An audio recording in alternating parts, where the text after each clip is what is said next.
잘 알려진 내용입니다. 한 부자 청년이 나오죠. 그는 어렸을 때부터 모든 계명을 다 지켰다고 얘기합니다. 대단한 것이죠. 부자인데다가 청년입니다. 나이가 젊었습니다. 그런데 모든 계명까지 다 지켰다고 그러는 거죠. 정말 어디에도 흠잡을 데 없는 아마 당시의 최고의 신랑감이 아닌가 그렇게 생각이 들어요. 그런데 주님이 그를 만나서 전곡을 찌릅니다. 주님이 하신 말씀은 이거예요. 내게 있는 것을 다 팔아 가난한 자에게 주라. 이 주님의 한 말씀이 다 무너져 버립니다.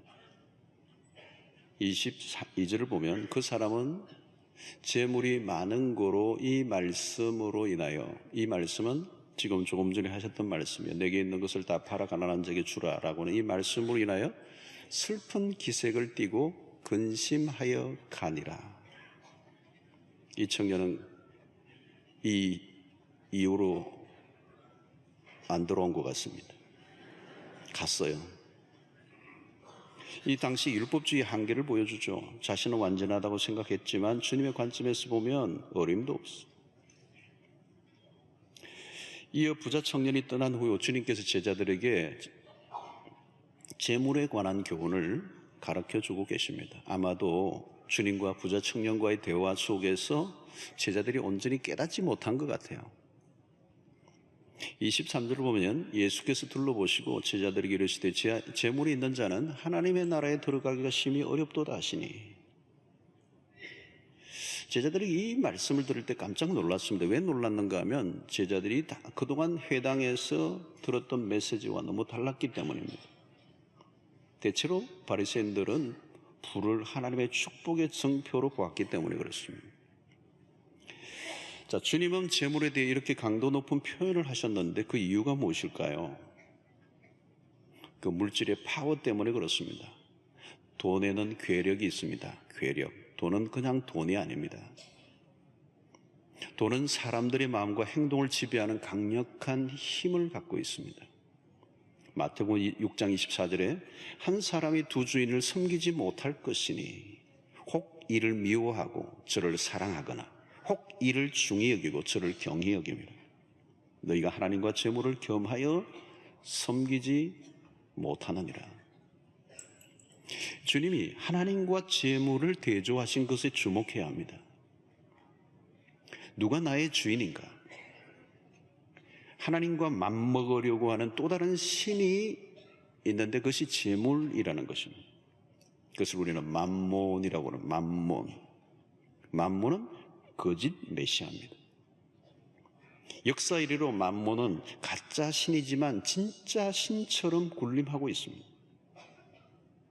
하나님과 같이 돈에도 일종의 인격을 부여하셔서 주님이 말씀하고 있는 것이죠. 돈은 중립적인 면이 있습니다. 돈은 악하게 쓸 수도 있고 선하게 쓸 수도 있습니다.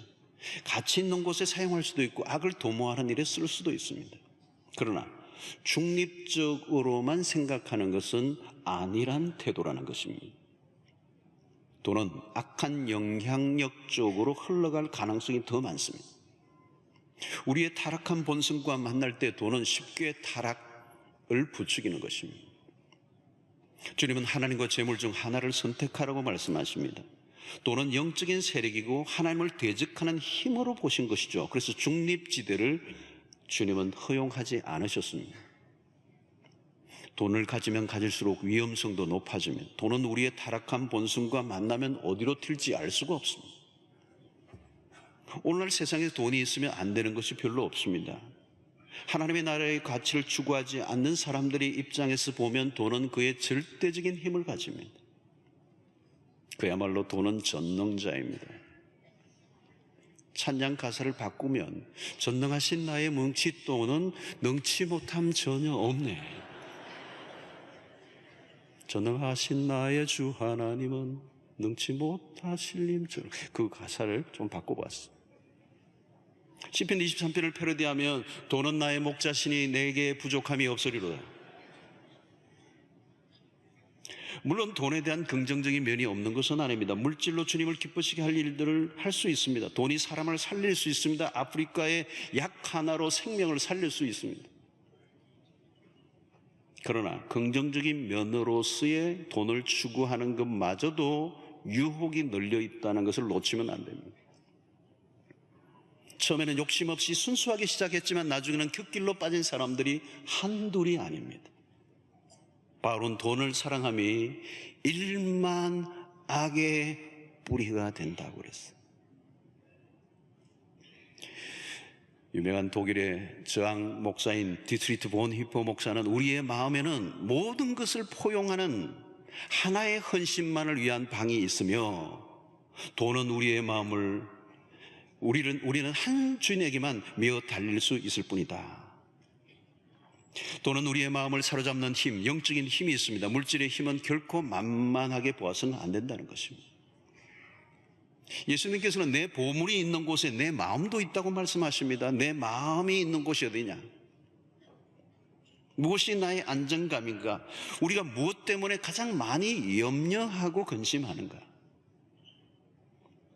여러분, 우리가 중요하게 여기는 그것이 결국 나의 마음을 사로잡고 있는 것입니다. 물질적인 부는 그 장악하는 힘이 엄청납니다. 돈의 힘은 다른 모든 것들까지 다 동원하여 합세하여 총공격을 퍼붓습니다. 아차하면 정신을 잃어버립니다. 왜 예수님께서 내 마음을 다하고 목숨을 다하고 뜻을 다하여 주 너의 하나님을 사랑하라고 하셨을까요? 이유를 알아야 합니다. 그냥 하나님을 사랑하라고 말하지 않고 너 마음을 다하고 내 목숨을 다하고 뜻을 다하여 주 너의 하나님을 사랑하라고 하신 이유는 뭘까요? 하나님에게 전심을 쏟지 않으면 물질이 주는, 이 재물이 주는 힘에 끌려갈 수밖에 없다는 것입니다. 혹 결혼한 사람으로 이중생활을 한다면 두 사람을 만족시켜 줄 수 있을까요? 결혼 전까지 사귀는 사람은 여럿 있을 수 있습니다. 그러나 배우자는 한 사람이어야 합니다. 돈과 하나님을 함께 섬기는 이중생활은 불가능하다는 것입니다. 물질적으로 풍요로운 삶을 살면서도 영적으로 깨어있기가 참으로 어렵습니다. 카네기가 그런 얘기했죠. 고난을 이겨내는 사람이 100명이라면 번영을 이겨내는 사람은 한두 명에 불과하다. 풍요의 환경에서 계속 영적 변화를 경험하고 끊임없이 영적인 갈급함을 유지한다면 그건 대단한 것입니다. 돈을 가지면 나도 모르게 교만하기 쉽습니다. 우리는 약간만 배가 불러도 기도가 약해지고 하나님을 의지하는 마음이 식어집니다. 하나님을 섬기기보다 내가 하나님이 되는 것입니다. 존 하기라는 사람은 만몬병의 증상을 이야기하기를 무감각이라고 했습니다. 개인주의에 빠져 자신 외에는 별 관심이 없는 상태에 빠져든다는 것입니다. 돈의 힘에 지배를 당할 때 꼼짝없이 끌려다니다 보면 무감각, 나 외에 다른 사람에 대해서 주변의 환경에 대해서 별로 관심 없음의 상태에 빠진다는 겁니다. 오늘 예수님의 비유는 충격적입니다. 오늘 25절에 보니까 낙타가 바늘기로 나가는 것이 부자가 하나님의 나라에 들어가는 것보다 쉬운 일을 하시니, 이 말은 불가능하다는 얘기를 하는 것이죠. 팔레스타인의 사람들은 불가능하다는 말을 이야기할 때 이 비유를 사용했습니다. 주님의 입장은 아주 단호합니다. 그럼에도 불구하고 오늘 이 본문의 말씀은 하나님이 역사하시면 길이 없는 것은 아니에요. 낙타가 바늘기로 들어가려면 방법은 있어요. 바늘기를 낙타보다 더 크게 만들거나 아니면 낙타를 바늘기만큼 작게 만들거나. 하나님은 두 가지 다 하실 수 있어요. 부자로 남기를 고집하는 사람을 하나님의 나라에 들어가게 하려면 그 문을 크게 하실 수밖에 없습니다. 그러나 그것은 하나님이 원하시는 일은 아닙니다. 다른 길은 뭘까요? 하나님은 부자를 변화하게 하셔서 하나님의 나라에 들어가게 하실 수 있습니다. 하나님은 바늘기를 그대로 두고 낙타를 변화시키기를 원하시는 쪽이 더 가깝습니다. 기독교 역사를 보면 바늘기를 통과한 부자들이 많아요. 사람으로는 할 수 없으되 하나님은 하실 수 있다는 말씀이죠. 우리가 대표적인 사람이 세리장 삭개오의 얘기입니다. 그는 부자였어요. 그는 영혼의 목마름을 갖고 있었습니다. 그 부가 자기의 영혼을 만족시켜주지 못했어요. 그는 주님이 오신다는, 그 마을에 오신다는 소식을 듣고 주님을 만나고자 했습니다. 그러나 사람이 너무 많아 만날 길이 없어요. 그래서 뽕나무 위로 올라갔던 삭개오. 주님을 만나자마자 그는 그동안 움켜쥐고 있던 자신의 물질을 포기합니다. 비로소 주님은 그를 변화시키시고 구원의 길로 초대하십니다. 본문은 물질에 대한 이야기이기보다 영원에 대한 얘기입니다. Eternal life. 현실의 문제를 위해 살 것인가, 영원한 하나님의 나라를 위해 살 것인가, 순간과 영원 사이에 어디에 더 많은 관심과 투자를 하며 살 것인가. 이것은 매일 우리가 당면하는 과제입니다. 하늘의 보물을 쌓아둘 것인가, 아니면 땅에 쌓아둘 것인가. 오늘날 우리의 물질의 문제는 만만하지 않습니다. 지난 2000년 전 주님이 재물의 위험성을 경고하셨을 때보다 훨씬 더 유혹이 강하고 다양해졌습니다. 오늘은 경제시대예요. 물질 만능주의의 세상입니다. 모든 것은 경제로 결론이 나는 세상입니다. 우리가 늘 싸우는 주제죠. 부자 청년은 자신의 재물을 팔아 가난한 자들을 위해 내어놓을 수 없었습니다. 이유는 뭘까요? 재물의 힘을 의지하고 있었기 때문입니다. 재물이 그의 가장 소중한 가치고 그의 안정감이고 그의 소망이었습니다. 영생의 삶보다 움켜쥐고 있는 재물이 더 매력적이었습니다. 그런 영생을 얻고자 했어요. 주님에게 찾아서 어떻게 하면 영생을 얻어야 합니까? 라고 하는 이 중요한 문제를 가지고 왔습니다. 그러나 현실이 주는 달콤함을 놓치고 싶지 않았어요. 성도 여러분, 둘 다 질 수는 없어요. 하나를 얻기 위해 하나를 내려놓아야 합니다. 부자 청년이 예수님께 찾아온 것을 보면 그런 영적인 관심을 가진 사람입니다. 영생에 대한 질문을 한 것으로 보면 더욱더 그렇습니다. 그러나 안타깝게도 거기까지였어요. 관심만으로는 구원을 받을 수 없습니다. 교회에 나오는 것만으로 구원을 얻을 수 없습니다. 성경에 관심을 가지는 것만으로는 구원을 얻을 수가 없습니다. 부자 청년은 주님에게 상당히 가까이 다가왔지만 결국은 결정적인 이 문제로 인하여 주님으로부터 멀어지고 말았습니다. 그런 하나님을 섬긴 자가 아니라 물질을 숭배한 우상 숭배자였습니다. 주님은 마태복음 6장 19절 21절에 아주 귀중한 말씀을 하세요. 너희를 위하여 보물을 땅에 쌓아두지 말라. 거기는 좀과 동록이 해하며 도둑이 구멍을 뚫고 도둑질하느니라. 오직 너희를 위하여 보물을 하늘에 쌓아두라. 거기는 좀이나 동록이 해하지 못하며 도둑이 구멍을 뚫지도 못하고 도둑질도 못하느니라. 내 보물이 있는 그곳에 내 마음도 있느니라. 우리의 마음을 사로잡고 있는 게 뭐냐는 겁니다. 우리의 마음의 중심에 무엇이 자리 잡고 있는가? 재물인가? 하나님인가? 지금인가? 영원인가? 우리는 미래를 위해 재물을 쌓고자 합니다. 그러나 세상의 재물이 우리의 미래를 보장해 주지 못합니다. 땅에 쌓아둔 돈은 안전하지 않다고 말합니다. 좀과 동록이 해하거나 도둑질하는 자들이 빼앗아간다는 겁니다. 가장 안전한 곳은 오직 한 곳밖에 없어요. 그것은 바로 하나님, 하늘이라는 거죠. 마틴 루터는 이런 얘기합니다. 내 손에 가진 모든 것을 잃어버렸다. 그러나 주님 손에 맡긴 것은 아직도 그대로 있다. 여러분, 지금 무엇을 보물로 여깁니까? 이 시간 영안이 열려지는 은혜가 있게 되기를 축원합니다. 요한 1서 2장 15절로 17절에 보면 이 세상이나 세상에 있는 것들을 사랑하지 말라. 누구든지 세상을 사랑하면 아버지의 사랑이 그 안에 있지 아니하니. 이는 세상에 있는 모든 것이 육신의 정욕과 안목의 정욕과 이성의 자랑이니 다 아버지께로부터 온 것이 아니요 세상으로부터 온 것이라. 이 세상도 그 정욕도 지나가되 오직 하나님의 뜻을 행하는 자는 영원히 거하느니라.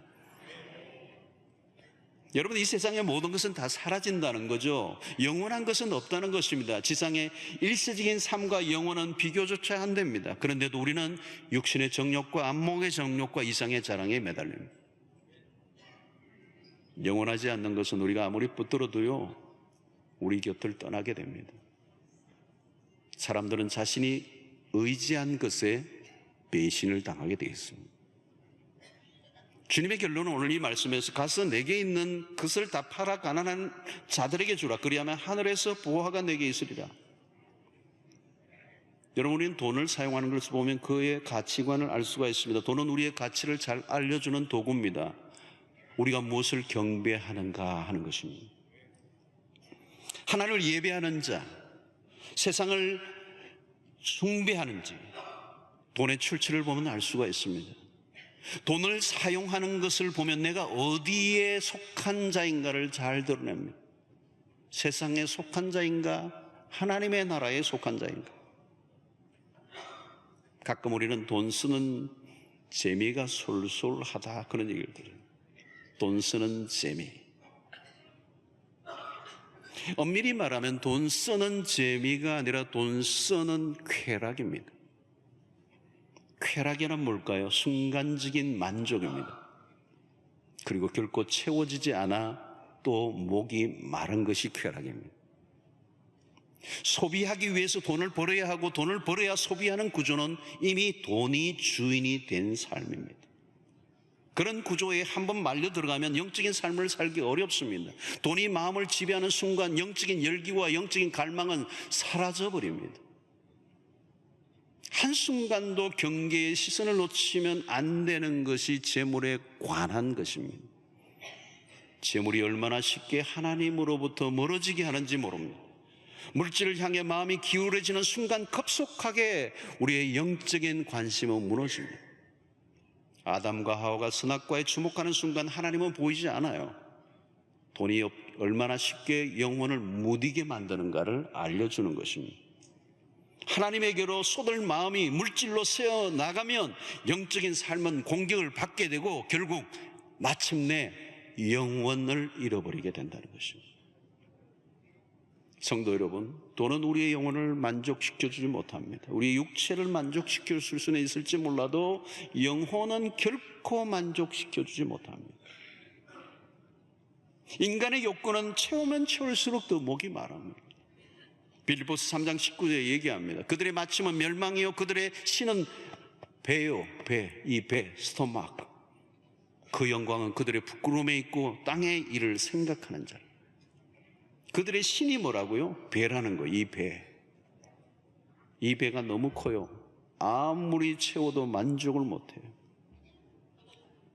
사람들은 일평생 자신의 배를 위해 삽니다. 자신의 배를 채울 수 있을 때까지 채우지만 그 배는 채워지지 않는다는 거예요.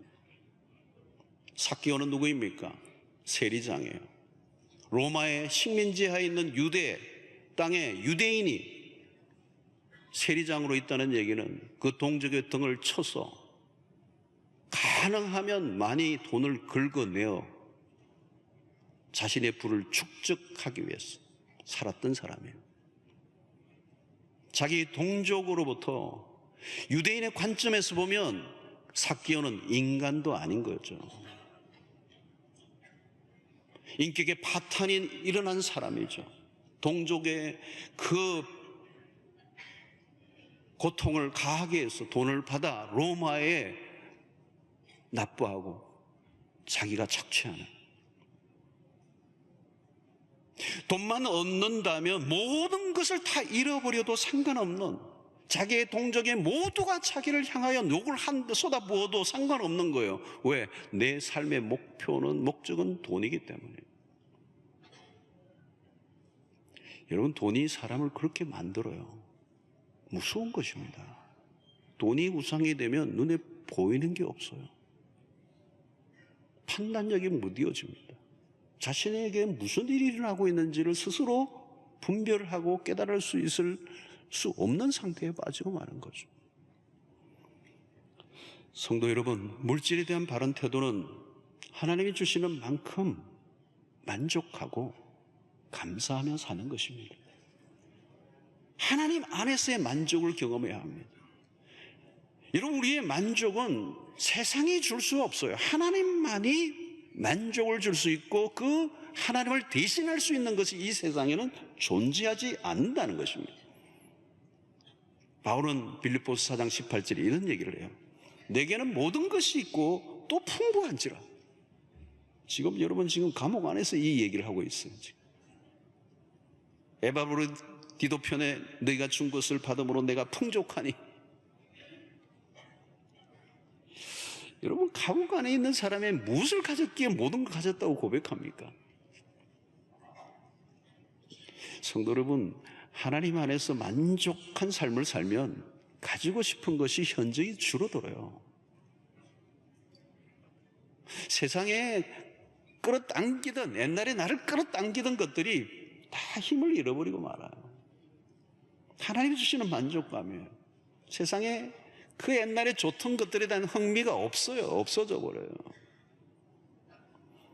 돈을 추구할수록 욕구불만에 빠지지만 하나님을 추구할수록 그 안에서 누리는 만족감은 커져가는 것이죠. 돈을 더 가져 결핍을 해결하려고 하면 실패합니다. 하나님을 더 가까이 하는 것이 해결의 길이에요. 넉넉한 삶은 하나님 안에서만 가능합니다. 하나님을 떠난 삶은 욕구가 끝도 없습니다. 채워도 안 채워져요. 필요가 채워진다고 만족하지 않는 것은 욕망 때문입니다. 욕망의 문제는 하나님 안에서만 치유될 수가 있는 것입니다. 징계예요, 여러분. 성령 충만한 삶을 살고 은혜 생활을 제대로 하면요, 지금 주어진 가장 기본적인 필요로도 충분한 삶을 살 수 있어요. 내가 살아있는 것이 감사하고 오늘 하루 먹을 것이 있는 것이 감사하고 어떤 결핍에 시달리지 않아요. 이것을 가르쳐서 우리는 영적인 포만감이라고 얘기해요. 예수로 배부른 자로 살아가는 묘미죠. 그래서 이것을 고린도후서 6장 10절에 바울은 이렇게 이야기합니다. 근심하는 자 같으나 항상 기뻐하고 가난한 자 같으나 많은 사람을 부유하게 하고 아무것도 없는 자 같으나 모든 것을 가진 자로다. 바로 이것이 예수께서 사셨던 삶이고 사도 바울이 살았던 삶이고 우리의 믿음의 선조들이 살아냈던 삶이에요. 소유의 문제로부터 자유를 얻으면 그때부터 삶은 놀랍도록 풍요로워집니다. 풍요로워져. 신자들 가운데서도 물질적 부유만 알고 영적 부유를 알지 못하는 사람들이 있습니다. 성도 여러분, 예수를 믿는다는 것은 뭐 늘 궁색하고 그냥 찌질하고 재미없고 그런 삶으로 생각하는 경향이 있어요? 아니에요, 여러분. 영성의 삶의 이 클라이막스는 축제예요, 축제.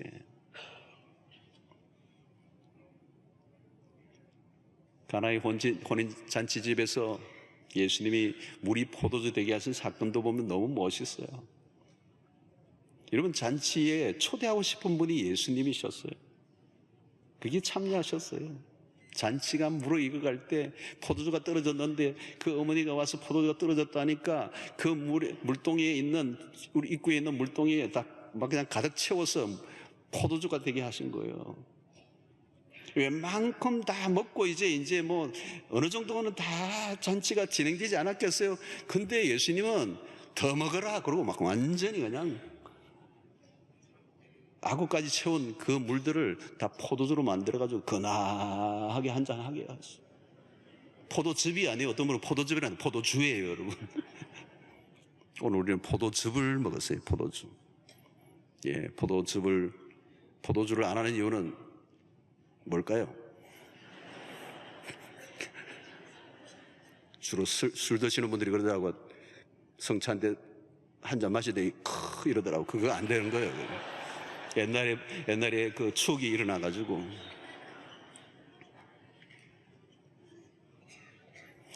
여러분, 축제의 삶이에요. 예수님의 공생을 보십시오. 공색과 극기로 힘겨운 삶을 사신 게 아닙니다. 주님은 불행한 삶과 거리가 멀어요. 풍요로운 삶을 사셨습니다. 기쁨이 넘치는 일상을 보내셨어요. 바울은 범사에 감사하고 항상 기뻐하는 삶을 살았습니다. 이런 찬송가 중에서도 우리의 믿음의 선조들은 좁은 길을 걸으며 밤낮 기뻐하는 것, 주의 영이 함께함이라. 얼마나 멋있어요, 여러분. 좁은 길을 걸어도 밤낮 기뻐한다는 거예요. 주의 영이 함께 하시니까. 메마른 땅을 종일 걸어가도 나 피곤치 아니하며. 여러분, 가졌음에도 욕망을 하면 불행이 찾아옵니다. 그러나 영적 부여는 물질적으로 가지고 있지 않아도 불행이 끼어들 구석이 없습니다. 세상은 자꾸 욕망하도록 집요하게 자극하죠. 오늘날 세상이 그렇잖아요, 여러분. 얼마나 자극이 심합니까? 욕망을 하도록.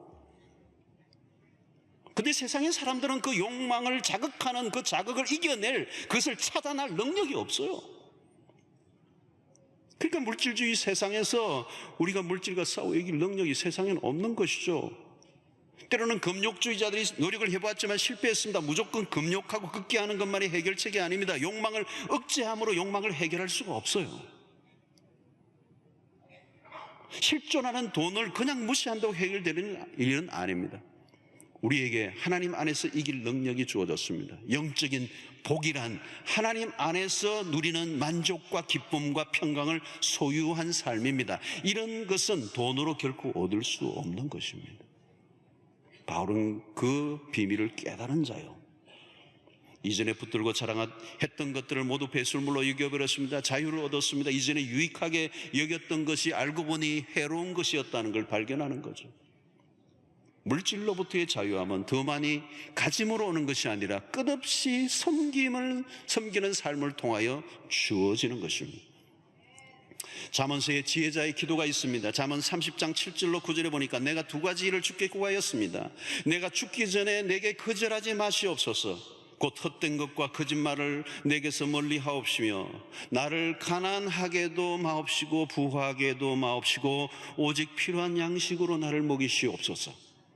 혹 내가 배불러서 하나님을 모른다, 여호와가 누구냐 할까 하오며 혹 내가 가난하여 도둑질하고 내 하나님의 이름을 욕되게 할까 두려워함이니이다. 얼마나 지혜로운 기도입니까? 유명한 신학자인 폴 틸리가 좋은 말을 했어요. 영원한 지금, Eternal Now, 영원한 지금. 우리는 지금 영원한 지금에 살고 있습니다. 예수를 믿은 우리에게는 이미 영원이 시작되었고 오늘이는 영원의 일부예요. 오늘의 하나님을 믿고 항상 오늘에 사는 것이 중요합니다.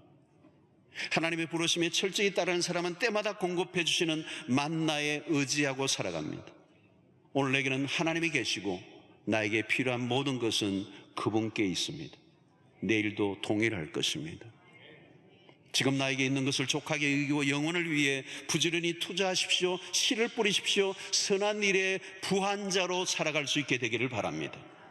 디모데전서 6장 7절로 8절에 우리가 세상에 아무것도 가지고 온 것이 없음에 또한 아무것도 가지고 가지 못하리니 우리가 먹을 것과 입을 것이 있은즉 족한 줄로 알 것이니라. 디모데전서 6장 18절로 19절에 선을 행하고 선한 사업을 많이 하고 나누어 주기를 좋아하며 너그러운 자가 되게 하라. 이것이 장래 자기를 위하여 좋은 터를 쌓아 참된 생명을 취하는 것이니라. 주님이 말씀하신 대로 오늘 내 재산을 팔아 가난한 자에게 나누어 주라. 도전이죠. 간단한 문제는 아닙니다. 오늘 지금 당장 재산을 팔아서 처분하라는 얘기가 아니에요. 그리고 그것도 하루아침에 이룰 수 있는 일들도 아니에요. 그러나 오늘 우리의 삶 속에 우리의 관심, 우리의 초점, 우리의 목표, 방향이 어디인가를 확인하게 하는 것입니다. 우리는 이 나라에 속한 자가 아니라 영원한 하나님의 나라에 속한 자들입니다. 오늘 지금 현세에 있는 현실의 이 물질의 탐욕에 우리의 눈이 어두워 영혼을 놓쳐서는 안 된다는 말씀을 하고 있는 것입니다. 그렇다면 우리가 영혼을 잃어버리지 않고 오늘을 살아가는 방법은 뭘까요? 물질에 매이지 않고 우리의 삶의 현장 속의 작은 것에서부터 우리의 물질을 이웃과 함께 하나님의 나라를 위해서 나누는 일에 힘을 쓰는 일들을 통하여 우리에게 있는 소유욕을 끊임없이 훈련하고 단련해야 한다는. 여러분, 조금씩 작은 것에서부터 실천하십시오. 주변에 연약한 사람이 눈에 띄면 할 수 있는 만큼 도우십시오. 하나님의 나라를 위해서 드리십시오. 우리의 목표는 이 세상에 잘 먹고 사는 것이 아니에요. 순간의 즐거움이 아니라 영원한 즐거움을 추구하십시오.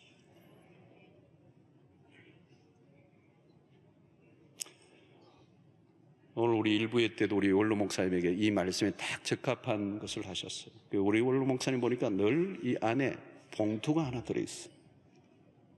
언제든지 누군가를 만나면 도울 사람이 있으면 언제든지 도우려고 봉투를 딱 준비해 놓고 갖고 계세요. 항상 최근에도 제가 보았고요, 오늘 또 봉투가 들었더라고요. 끊임없이 나누려고 하는 거예요.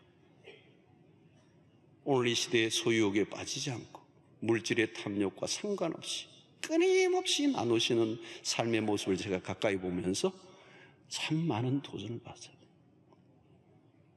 성도 여러분, 우리의 목표는 이 땅이 아니에요. 영원한 나라예요. 현실의 문제에 빠져 영혼을 놓치지 않게 되기를 바랍니다. 마틴 루터는 자신의 달력에 오직 두 날만 있다고 얘기해요. 오늘, 그리고 그날. today, 오늘 이 시간, 그리고 그날, 주님이 오시는 그날. 이 세상을 사랑하지 마십시오. 돈맛에 길들여지면 영혼을 향한 감각을 놓치고 맙니다. 요한일서 2장 15절의 말씀처럼 이 세상이나 이 세상에 있는 것들을 사랑하지 말라. 누구든지 세상을 사랑하면 아버지의 사랑이 그 안에 있지 않다. 우리는 세상에 살기 때문에 이 세상을 포기할 수 없고 거부할 수는 없어요. 그러나 이 세상의 것을 너무 꽉 세게 붙잡고 있지 마세요. 대충. 그래서 언제든지 필요한 자들에게, 언제든지 주님이 원하시면 우리의 것들을 포기할 수 있는 태도를 가지고, 그럴 수 있는 이유는 뭘까요? 우리는 영혼을 소유한 자가 되었기 때문입니다. 우리는 영혼을 향하는 자들이기 때문에 그 영혼을 목표로 살아가는 여러분들 되셔서 이 혼란한 세상, 우리를 유혹하고 우리를 흔들어대는 이 물질주의의 세상에서 그 물질의 탐닉이 아니라 하나님께 탐닉하시고 하나님께 몰입하시고 하나님께 집중하셔서 현실의 그 조그마한 욕망의 포로가 되어 영혼을 놓치지 않는 여러분들 되시기를 바라고, 영원한 하나님의 나라를 향하여 승리하는 여러분들 되시기를 주의 이름으로 축원합니다. 부자인가 부요한가라는 제목으로 여러분들과 말씀을 나누겠습니다. 돈은 매력적이죠. 돈의 힘은 막강합니다. 아마 이 자리에 나오신 분 가운데 돈을 좋아하지 않는 분이 아마 한 분도 없을 거예요. 혹시 있으면 손을 들어 안 펴 주시기 바랍니다. 돈은 다 좋아하는 거죠. 어딜 가나 우리는 돈 타령을 합니다. 돈. 눈만 뜨면 돈. 어떤 분은 돌아가시면서도 내 돈 하면서 돌아가죠. 돈 얘기하면 자다가도 벌떡 일어나요. 아마 시체도 일어날지도 몰라겠어요. 대화 속에서도 돈, 생각 속에서도 돈, 아침에 일어나면 돈, 잘 때도 돈. 싸움에도 늘 돈이 있죠. 부자지간에도 돈, 부부싸움에도 돈, 사건 사고에 돈이 단골 주제입니다. 오늘날 돈은 최고의 자리에 군림하고 있죠. 현대인들의 가치관의 중심에는 돈이 있습니다. 자, 성경은 돈에 대한 경고가 많습니다. 특별히 야고보서 안에서도 여러 번 언급을 한 바 있습니다. 신앙과 물질의 관계, 불가분리의 관계입니다. 돈과 신앙 아주 연결이 되어 있습니다. 돈과 신앙이 따로 놀지 않아요. 같이 있습니다. 그래서 예수님도 기도에 대한 메시지보다 2배나 많게 돈에 대한 말씀을 하셨습니다. 어떤 사람은 연구를 했는데 예수님의 설교의 3분의 1은 물질에 관한 메시지였다, 이렇게 얘기합니다. 이 돈이 얼마나 중요한가 하는 것이죠. 물질의 유혹에서 이겨내야 신앙이 자라가게 됩니다. 그런데 이 돈은 만만한 상대가 아닙니다. 이 만몬의 이 파워, 만몬의 신은 호락호락하지가 않은 거죠. 사람들은 부를 얻고자 애를 쓰지만 이 부의 위험에 대해서 경계심은 느슨합니다. 이게 얼마나 이 강력한 이 힘을 갖고 있는지를 잘 모르는 거죠. 돈의 매력에 빠지면 돈의 횡포 혹은 폭력성을 경험하게 됩니다.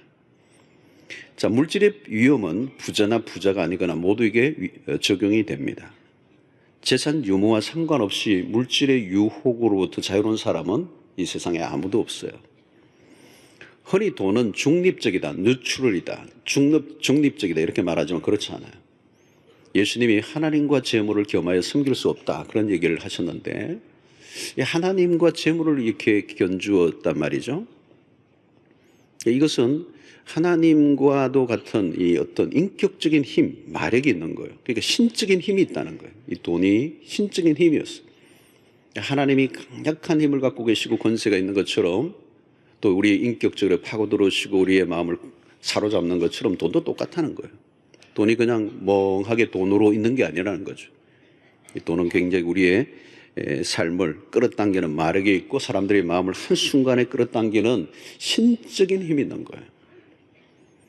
돈에 한번 말려들면 삶의 초점이 흐려집니다. 꽤 신앙이 있던 사람도 돈 때문에 세상적으로 기울어 버리는 것을 많이 봅니다. 돈은 영적인 집중력을 잃어버리게 만들고 돈은 영적으로 둔감해지게 만듭니다. 돈이 갑자기 많아져 보십시오. 사람이 이상하게 변해요. 자, 오늘 1절 들어라 부한자들아 너희에게 이 말 고생으로 말미암아 울고 통곡하라. 자, 오늘 여기 들어라 부한자들아 그러니까 어떤 분은 오늘 설교는 내게 아니네. 난 부하지 않으니까. 여러분 그러지 않아요, 여러분. 부하고 싶은 마음을 가지고 있는 사람도 들어야 하셔야 돼요. 또 앞으로 부하게 될지도 모르잖아요. 그리고 부하잖아요. 그러니까 모든 사람들이 다 들어야 될 말씀이에요. 자, 야고보가 부자에 대한 경고를 시작합니다. 어떤 일들에 대한 경고죠? 잘못된 방법으로 돈을 버는 것에 대한 경고입니다. 4절 보십시오. 보라, 너희 밭에서 추수한 품꾼에게 주지 아니한 삭이 소리 지르며 그 추수한 자의 우는 소리가 만군의 주의 귀에 들렸느니라. 경제적 약자가 부당한 대우를 받아서 너무 힘들어 울부짖는 소리가 만군의 하나님의 귀에 들렸다는 거예요. 경제적 약자가 억울한 일을 당하는 일은 고대 사회 속에서도 있었습니다. 부자가 돈을 버는 가장 흔한 방식 중 하나가 임금 착취와 탈세죠. 고용주가 종업원에게 정당한 임금을 주지 않거나 미루는 것, 또 세금을 내지 않기 위해서 다양한 편법을 사용하는 것들에 대해서 지적을 하고 있습니다. 어떤 사람은 돈은 아주 많은데 세금을 거의 내지 않는 부자들에 대한 고발이 가끔 신문지상에 오르내리고 있습니다. 부패 사회는 가난한 사람보다 부자에게 유리하게 돌아가죠. 또 우리 자본주의 세상도 마찬가지예요. 가진 사람들에 의해서 사회구조가 돌아가는 게 일반적이에요. 법정으로 간다 해도 약자가 이기기 어려운 구조입니다. 법은 약자에게까지 미치기에는 너무 먼 거죠. 자, 여러분 돈을 얼마나 버느냐보다 그 돈을 어떻게 벌었는가가 중요하다는 것입니다. 돈 중심의 가치관을 갖게 되면 얼마든지 양심을 속이고 온갖 편법을 사용할 가능성이 높아집니다. 우리나라는 OECD 국가 중에 부패 지수가 매우 높은 나라입니다. 이 부패가 뭐 이 동남아의 신흥 이런 국들과 비슷한 반문화가 발달해 있잖아요, 여러분. 반문화. 우리나라는 반문화가 움직이는 돈이 밤에 돌아가기 때문에 검은 돈이라고 그러잖아요.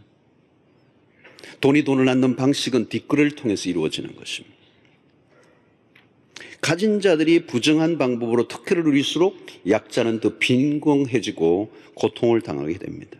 한국은 벌써 외국인 노동자의 시대가 왔습니다. 200만 이상 됩니다. 불리한 노동계약이나 임금체불 등 이슈가 늘 논란이 되고 있습니다. 여러분, 돈을 벌기 위한 수단과 방법을 가리지 않다 보면 윤리의식이나 도덕성은 실종이 되고 맙니다. 돈의 눈이 어두워지면 양심이 화인을 맞게 되는 것이죠. 돈만 벌면 그만이라고 하는 사고가 굳어지는 것입니다. 그럼 무슨 세상이 오는 것이죠? 불법적으로 돈을 벌고 그것을 정당화하기 위해서 또 돈을 써야 되는 거예요. 그런 돈은 계속 악순환을 하게 되는 거죠. 그래서 여러분, 우리가 세상 안으로 들어가 보면 구조적인 악이 너무도 성행하고 있기 때문에 그리스도인이 갈등을 느끼는 딜레마에 빠지는 때가 너무 많은 거죠.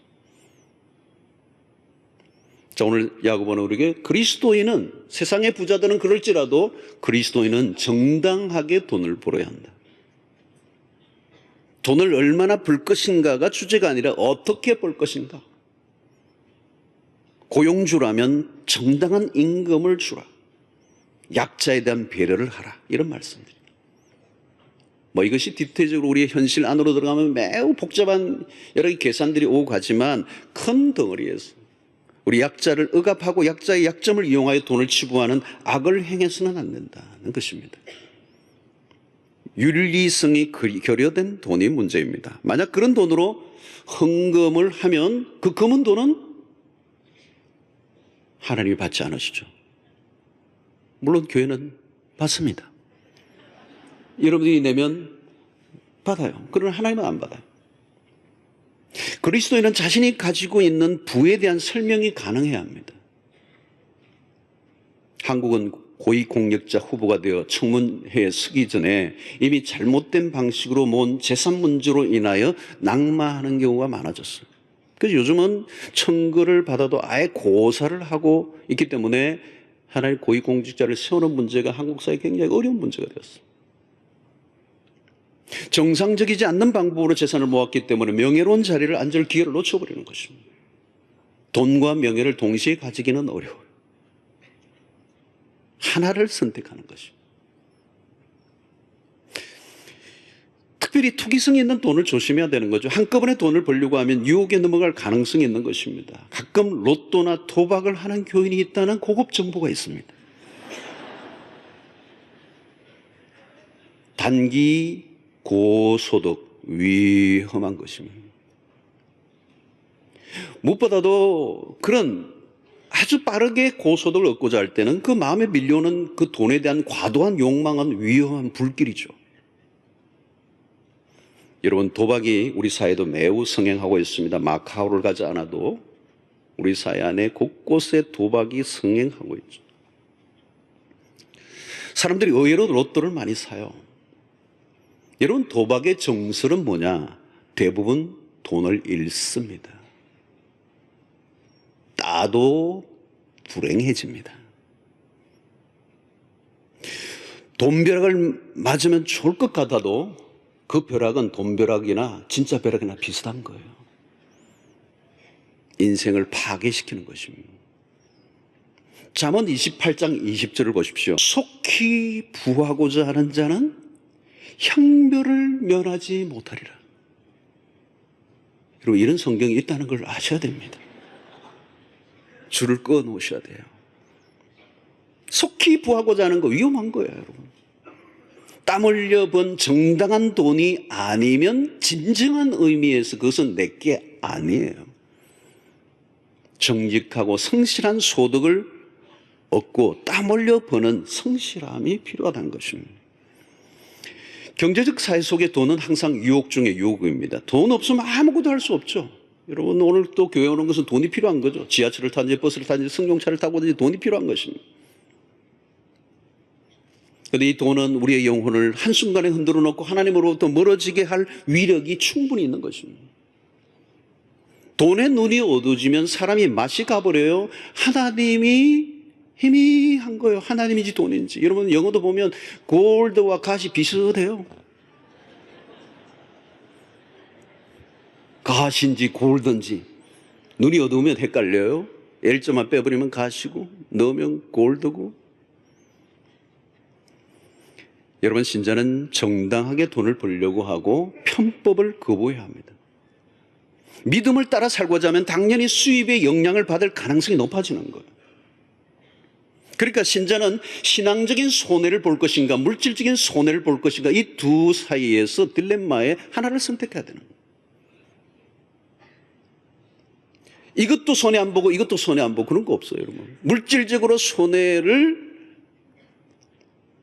보려고 하는 결단을 하지 않으면 신앙적인 문제가 결정이 되는 것입니다. 여러분, 재정적인 손실을 본다는 것, 사실 현실로 들어가면 위험한 것이죠. 어려운 것이죠. 여러분, 잘못된 방식으로 돈을 벌었다면 부끄러워하고 회개하고 돌이켜야 합니다. 좀 적게 벌더라도 말씀과 양심을 저버리는 일을 하지 않도록 하나님 앞에서 결단을 해야 합니다. 그래야 우리가 기도가 나오잖아요. 하나님, 내가 정말 양심적으로 하나님 말씀을 지켰습니다. 물질적 손해 많이 봤습니다. 이제 하나님 책임져셔야 됩니다. 만약에 내가 내 방식대로 모든 걸 다 해버리고 신앙과 양심을 다 저버리고 내 마음대로 하고 난 다음에 하나님 도와주십시오, 그렇게 하기는 어렵잖아요. 가난한 것이 부끄러운 게 아닙니다, 여러분. 바르게 살지 못한 것이 부끄러운 거죠. 깨끗하게 모은 부가 아니면 결코 자랑이 될 수 없고, 그것이 하나님이 그것에 대해서 심판하시는 거죠. 자, 그러므로 돈을 바르게 벌어야 하는 것과 함께 우리가 생각해야 될 두 번째는 뭐냐? 돈을 바르게 써야 한다는 거예요. 5절 보면 너희가 땅에서 사치하고 방종하여 살육의 날에 너희 마음을 살찌게 하였도다. 부는 사치로 갈 가능성이 굉장히 높아지는 거예요. 여러분, 돈 쓰는 재미가 얼마나 좋아요. 특히 잘못된 방식으로 돈을 벌면 잘못된 방식으로 사용하게 되는 거예요. 돈을 쓰는 게 아니라 뿌리는 거죠. 많은 사람들은 부를 자기 생활 수준을 높이는 도구로 사용합니다. 부에 대한 잘못된 태도죠. 주어진 부로 생활 수준을 업그레이드하는 수단으로 삼는다면 그 삶은 만족이 없습니다. 부에 대한 잘못된 태도예요. 여러분, 호주에 부자들은 요트를 많이 가지고 있습니다. 그 만이 참 아름답거든요. 시드니의 그 만이 구비구비, 여기는 조금, 여기 요트가 조금 있고, 그런데 이게 많이 아니잖아요. 휑하잖아요. 근데 시드니는 오밀조밀한 베이, 많이 형성되어 있어. 구비구비. 이 요트 탈만해요. 그래서 사람들이 집을 사고 차를 사고 이런 난 다음에 요트를 꼭 사고 싶은 거예요. 그래서 구비구비, 제가 지금 거기로 빠져나가고 있어요. 거기 너무 멋있어요. 그러면 요트를 사요. 근데 그게 끝이 아니에요. 여러분, 요트의 급이 너무 다른 거예요. 요트를 살 정도면 중산층입니다. 직업도 반듯하고 그래도 수입이 되고 분명히 남부럽지 않게 살아야 정상인데, 문제는 다른 사람들과 비교하는 거죠. 거대한 요트들은요, 침실들이 있고 그 요트 위에서 파티가 가능하고 멋있는 거예요. 근데 어떤 사람은 그 하나를 구비하고 나갔는데 좀 작아요. 와인도 앞에 놓고 폼을 잡았는데 큰 요트가 휑 하고 지나가면 이 잔이 넘어지고 막 이러면서 막 열을 받는 거. 저거 사야 돼. 열받는 거. 여러분, 요즘 고급 브랜드들이 많아요. 좋은 것 하나를 구입하고 나면 만족이 됩니까? 아니에요. 더 좋은 것이 눈에 띕니다. 아무리 좋은 것, 아무리 비싼 것을 사도 더 좋은 게 반드시 있어요. 업그레이드 영이 강림하시면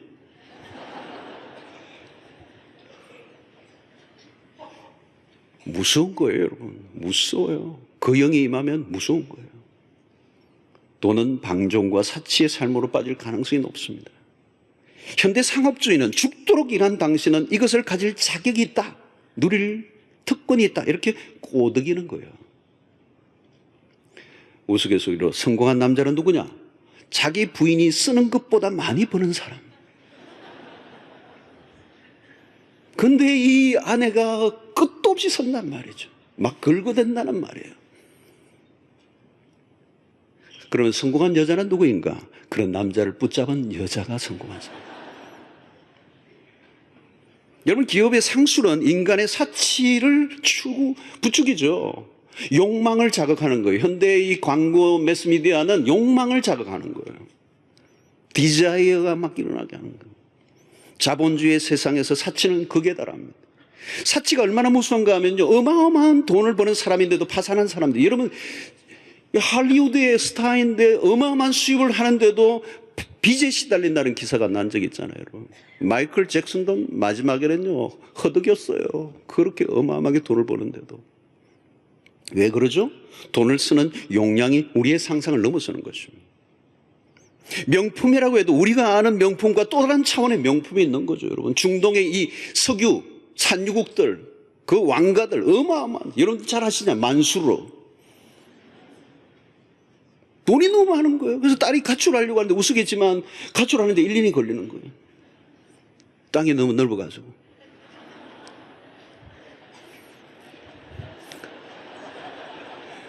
이 늦게 웃는 이 웃음은 뭐죠?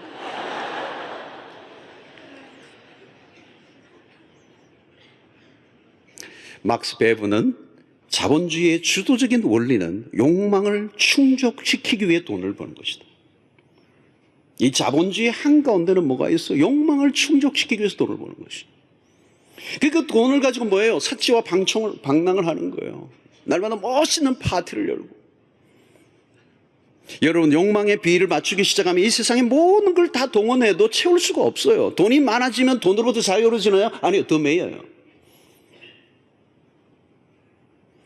사치와 방종에 이르면 빚을 냈으라도 채우려고 하는 거예요.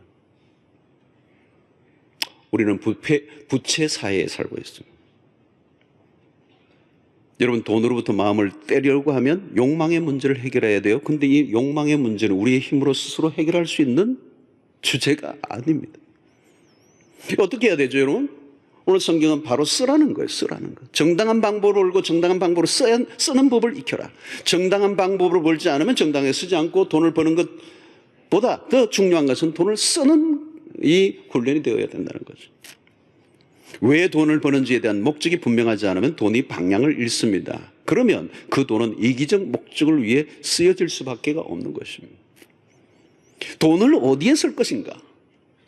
악한 곳에 쓰면 돈이 악해지고 유익한 곳에 쓰면 유익한 돈이 되는 것입니다.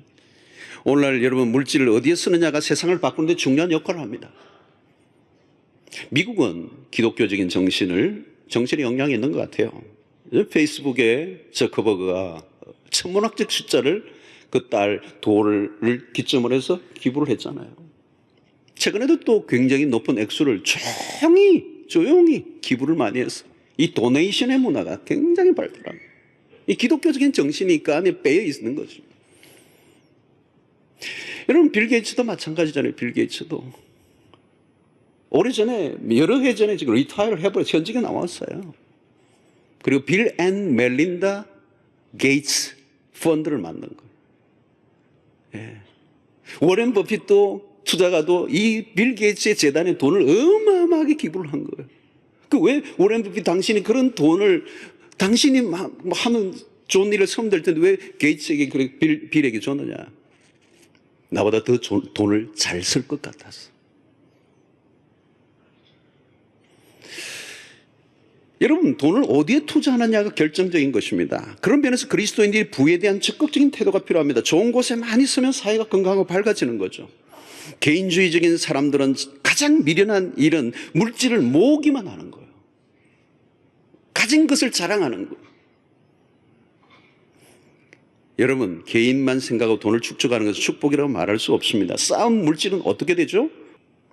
너희 재물은 썩었고 너희 옷은 좀 먹었으며 3절 너희 금과 은은 녹이 쓸었으니 이 녹이 너희에게 증거가 되며 불같이 너희 살을 먹으리라. 너희가 말세의 재물을 쌓았도다.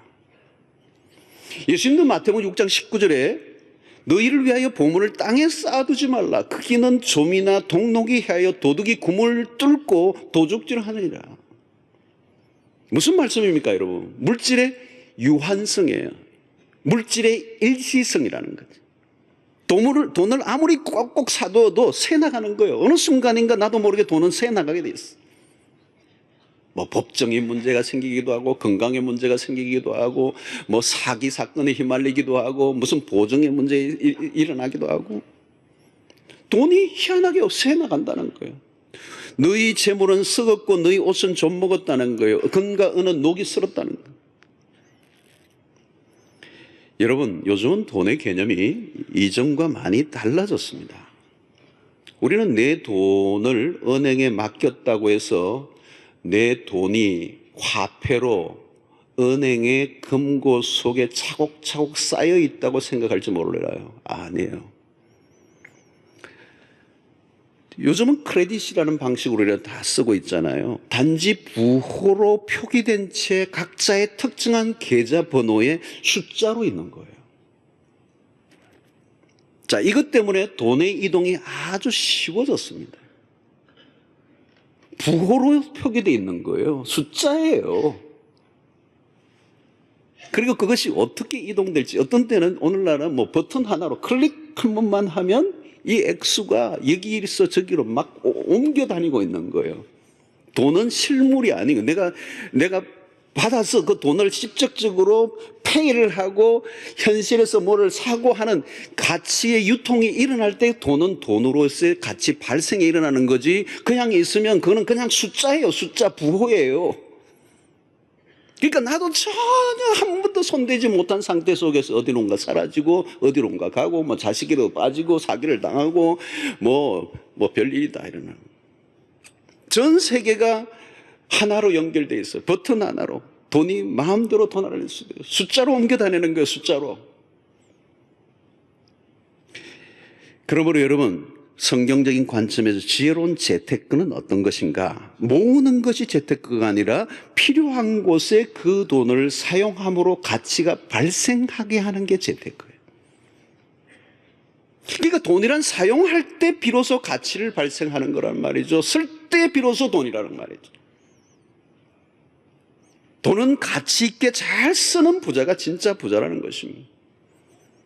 그냥 수표로 쌓아두고 있다면 그건 종이에 불과합니다. 어떤 사람은 그냥 집에 금고 안에 돈을 꽉 쌓아놓고 매일 한 번씩 열어보고 부자야, 닫고 그 다음에 부자야. 부자 아니거든요. 그건 종이에요.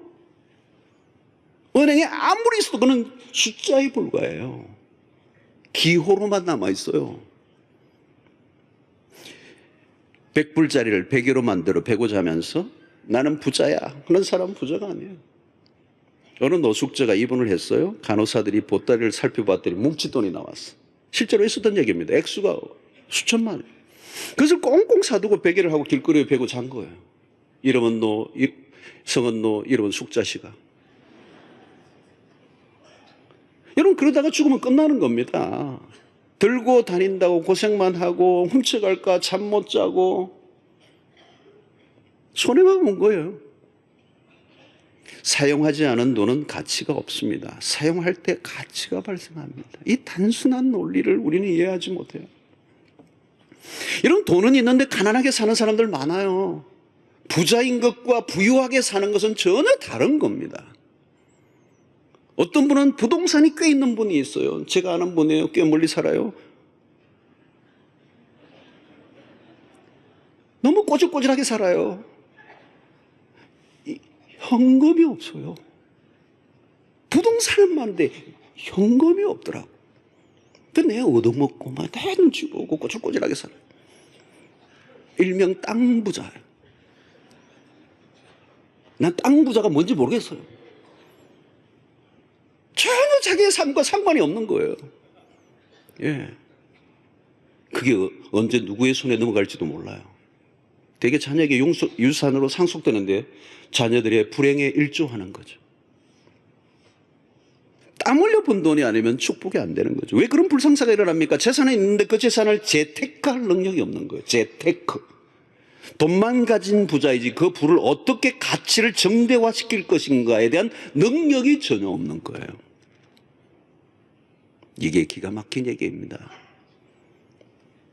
부자이지만 부유한 삶을 살지 못하는 사람 너무 많아요. 록펠러가 그런 얘기했어요. 내가 알고 있는 가장 가난한 사람은 돈밖에 없는 사람이다. 록펠러의 얘기입니다. 여러분, 부자는 돈이 많은 사람 말하지 않아요. 진짜 부자는 부유한 삶을 사는 사람입니다. 부유하게 산다는 게 무엇일까요? 그 돈을 가장 가치 있게 제대로 쓸 줄 아는 사람을 말하는 거예요. 돈의 가치가 극대화되게 할 줄 아는 사람. 돈을 잘 쓸 줄 아는 사람이 부유한 삶을 사는 겁니다. 나눌 줄 모르고 움켜쥔 삶은 거지죠. 누가 나눌 수 있습니까? 마음에 부유함이 있는 사람. 여러분, 돈을 버는 게 얼마나 어렵습니까? 근데 그것을 잘못 사용하거나 묻어둔다는 것처럼 억울한 일은 없는 거죠. 성도 여러분, 돈을 너무 오래 손에 두고 있지 않기를 바랍니다. 돈이 없기 때문에 아멘을 안 하는 건지, 돈이 있어도 안 하려고 그러시는지, 오늘 굉장히 어려운 설교를 제가 하고 있는데, 오늘 6부까지 이 돈 얘기를 끊임없이 해야 되니, 오늘 6부 때는 오늘 젊은 청년들에게 제가 세게 설교를 할 거예요. 이 돈 문제. 왜냐하면 이 돈 문제는 매우 중요한 문제. 돈에 눈을 떠야 돼요.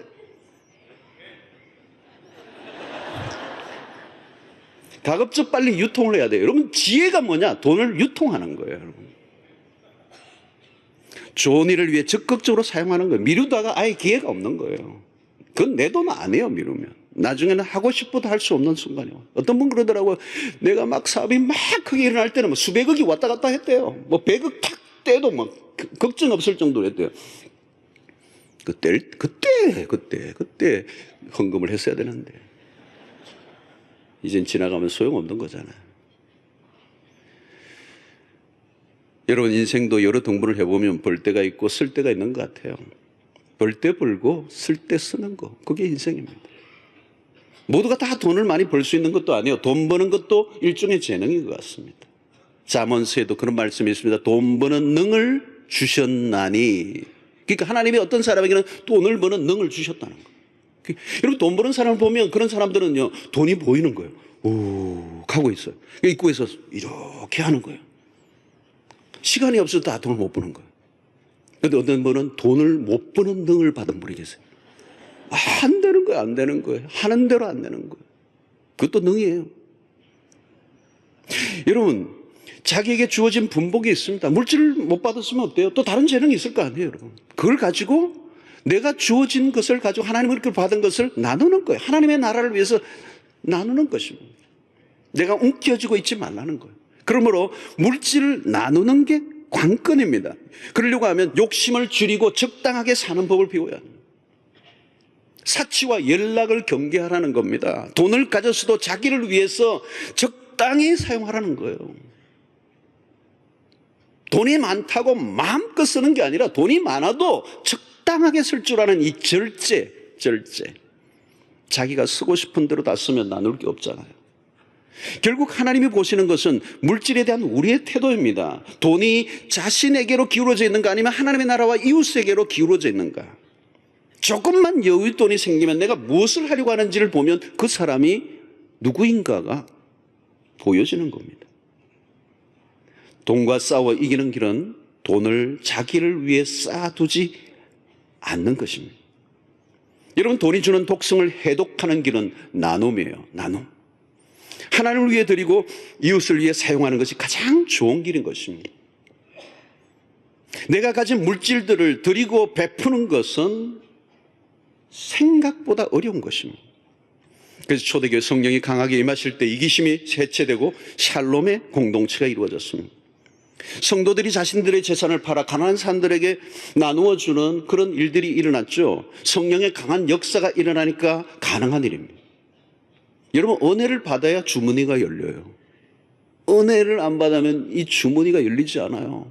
헌금할 때도 무척 떨게 돼 있어요. 그러나 여러분, 성령의 은혜가 임하면 어떤 일이 납니까? 그 물질의 노예가 되지 않고 내가 돈을 노예로 삼는 거예요. 많은 사람들이 물질의 노예가 돼 있어요. 아니에요. 은혜를 받으면 물질을 내가 종으로 삼아서 하나님의 나라를 위해서 마음껏 이동시킬 수 있는 자유자재의 능력이 생기는 거예요. 그때 부유한 자의 삶을 사는 거예요.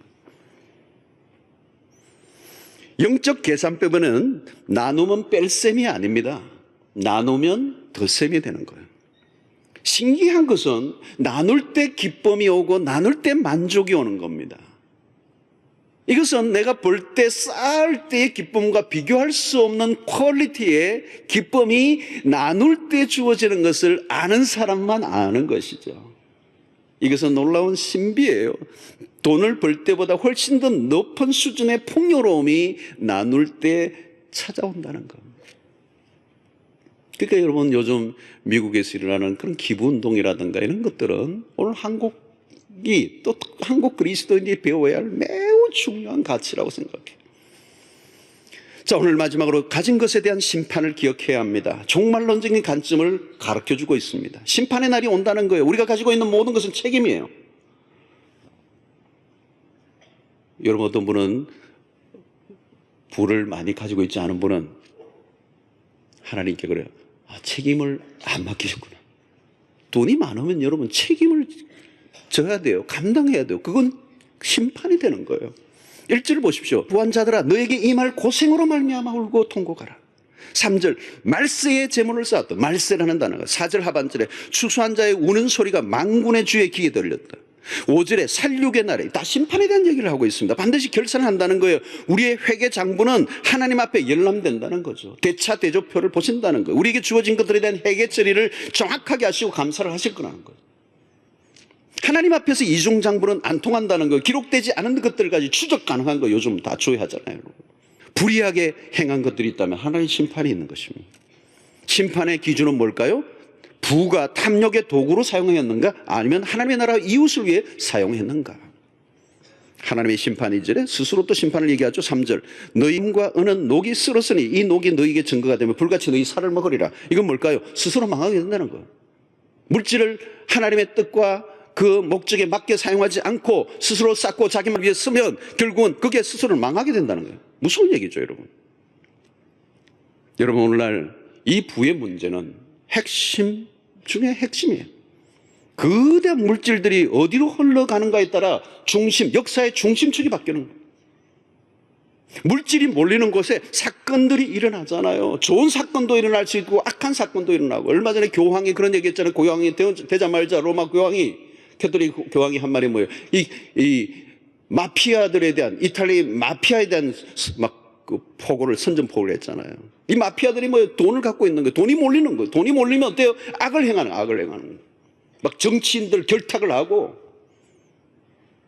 이 악한 마피아들이 어때요? 온 세계 막 그 돈줄을 가지고 세상에 악을 행하는데 심지어 동남아의 어린 아이들을 데리고 그냥 사서 노예로 삼는. 여러분, IS도 지금 마찬가지 돈줄을 끊는 게 문제예요. 그 악을 행하려고 하니까 어마어마한 그 돈줄을 만들어서 세계의 악을 행하는 게 테러를 가하는 거예요. 북한도 지금 마찬가지. 그런데 여러분, 이 돈을 하나님의 백성들이 그 돈을 부를 가지고 거룩한 하나님의 영광을 위해서 나라를 위해서 이동을 시키면 하나님의 거룩한 일들이 우리 이번 특세의 은혜를 받으셔서 헌금한 걸 가지고 캄보디아로 이렇게 보내서 그 아리의 심장을 다시 살려내고 그 귀한 생명들이 살아나는 역사가 일어나는 거예요. 이 싸움입니다. 거대한 게임이 뭡니까? 돈의 쩐의 전쟁이에요, 여러분. 하나님의 백성들이 이 물질을 가지고 거룩한 일에 쓸 것인가 아니면 악한 자들의 손에 들려져서 악한 도구로 흉기로 사용되어질 것인가. 그래서 오늘 저는 육부회가 우리 청년들 일찍부터 그냥 이 돈을 제대로 버는 일에 눈을 떠가지고 쓰임받도록 도전할 생각이에요. 오늘 자녀들이 있으면 육부회 꼭 보내주시기 바랍니다. 돈에 눈을 뜨게 해줘. 여러분, 물질을 하나님의 나라를 위해서 거룩하게 쓸 수 있는 사람들이 많이 나와야 돼요. 지금도 다음 세대를 위해서 우리가 사역을 하려고 하면 이 물질들이 필요한 거예요. 요즘 뭐 건물이 아니라 소프트웨어 하나 개발하는데 해도 또 어마어마하게 드는 거예요. 여러분, 인터넷 아이들이 막 보는데 인터넷 들어가면 전부 다 좋지 않은 악한, 타락한, 엄난한 소프트웨어들을 개발해서 막 쏟아붓는데 아무리 해도 지워질 수가 없는 거예요. 근데 이게 우리는 속수무책, 그게 뭐 헌신하고 투자하는 교회도 없고 할 수 있는 자원도 없는 거예요. 아주 우리 뭐 기독교 문화는 매우 느리고 떨어져가지고 모세 뭐 이런 영화 하나 만들고 그래가지고 아무도 보지도 않아, 아이들이.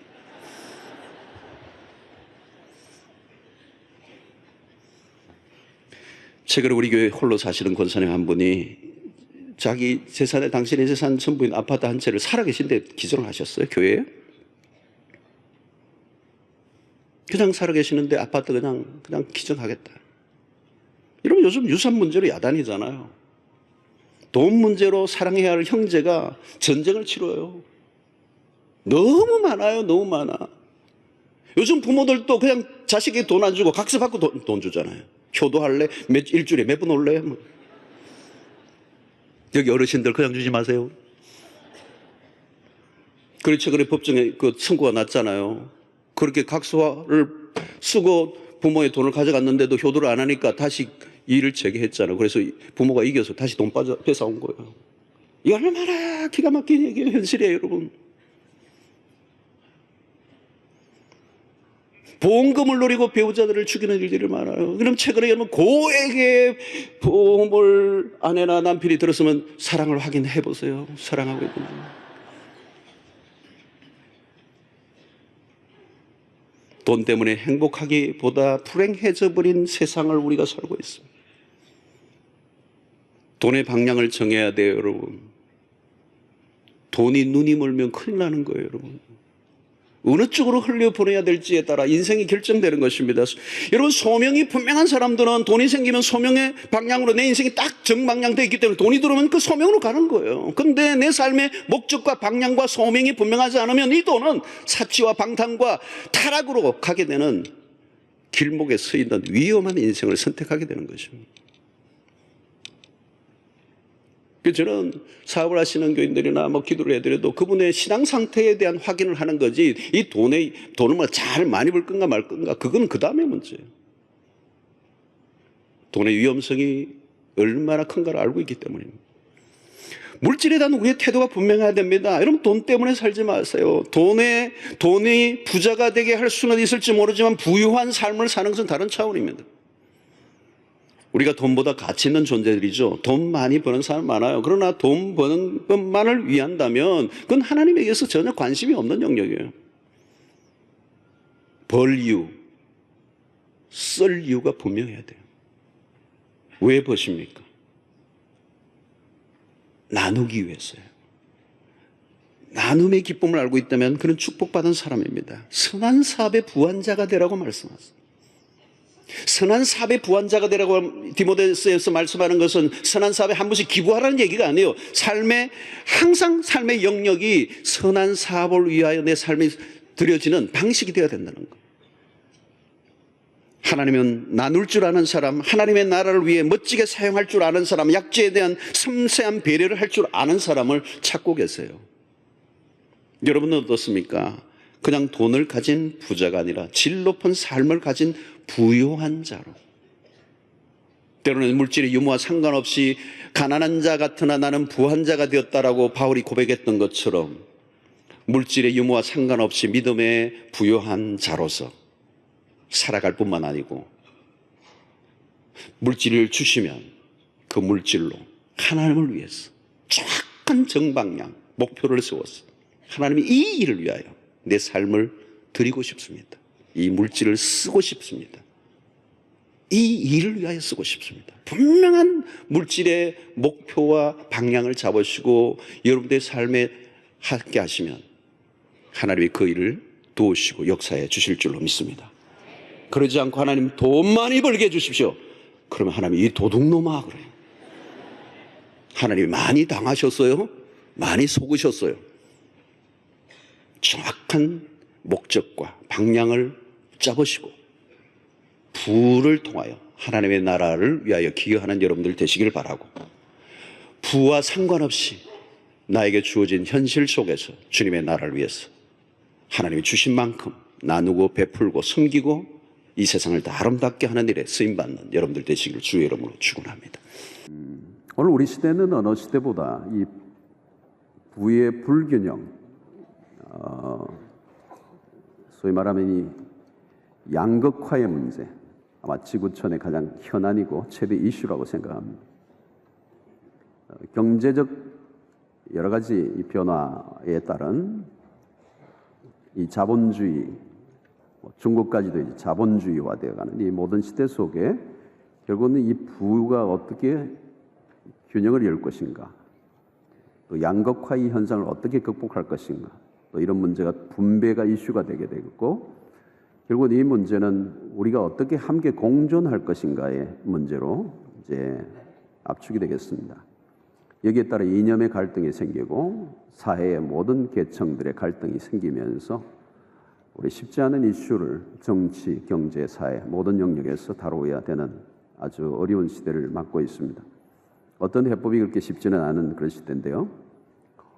오늘 이런 시대 속에서 우리가 부가 뭐냐, 또 가난함이 어떤 문제냐, 뭐 이런 것들에 대해서 다 다루기는 힘들지만 큰 담론이나 이런 이슈들을 다루기보다는 우선 본문에 따른 이 부자와 가난한 자, 이 빈자에 대한 야고보의 권면에 조금 앵글을 맞추어서 함께 살펴보기를 원합니다.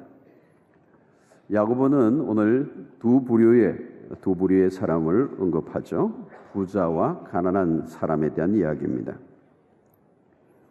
오늘 자본주의가 번성한 오늘 시대뿐만 아니고 이 야고보 선생이 기록했던 이 야고보 편지를 받는 그 시대 2000년 전에도 여전히 이 돈의 문제는 중대한 이슈였습니다. 돈이 있는 곳에는 언제나 갈라지죠. 가난한 사람과 부한 사람이 나누어집니다. 야고보는 오늘 신앙의 성숙을 위한 돈에 대한 우리의 분명한 태도를 지적해 주는데 첫 번째 9절에 보면 낮은 형제는 자기의 높음을 자랑하고 그랬어요. 여기서 낮은 형제는 자기의 높음을 자랑하라고 하는 이 말씀은 무슨 의미인가? 물질적으로 가난한 사람을 가리켜서 오늘 이 본문은 낮은 형제라는 표현을 쓰고 있습니다. 왜 낮은 형제라고 표현했는가? 가난한 사람들은 일반적으로 자기를 낮게 생각하는 경향을 가지고 있다는 것입니다. 나는 별 볼 일이 없어. 나는 무능해. 나는 실패한 사람이야. 나는 못난 사람이야. 좌절감과 절망감과 패배의식으로 인해 자신을 약자로 보고 낮은 자로 여긴다. 여러분, 오랫동안 가난에 짓눌려 살다 보면 자기 자신을 학대하는 경향이 있습니다. 여러분, 요즘 우리 사회 안에 경제적인 문제로 인하여서 자신의 삶을 비관하고 우울증에 빠지고 자신의 삶을 비관하여 자살하는 일들이 굉장히 많이 일어나고 있습니다. 물론 뭐 우울증이나 자살이 부자들에게도 일어나기도 하지만 실제로는 가난한 사람들에게서 훨씬 더 높은 비율에 일어나고 있는 게 사실입니다. 가난이 주는 고통은 삶의 근본적인 것을 흔들어 놓는 것이 사실이에요. 삶은 가난한 삶을 불안하게 만들고 모든 의욕을 잃어버리게 만들죠. 특히 자본주의적 세상에서 경쟁에 밀리면 자칫하면 절대적 빈곤 상태에도 빠질 수 있는 게 사실이에요. 그러면 생존을 유지할 수 없는 지경으로까지 가게 되는 것입니다.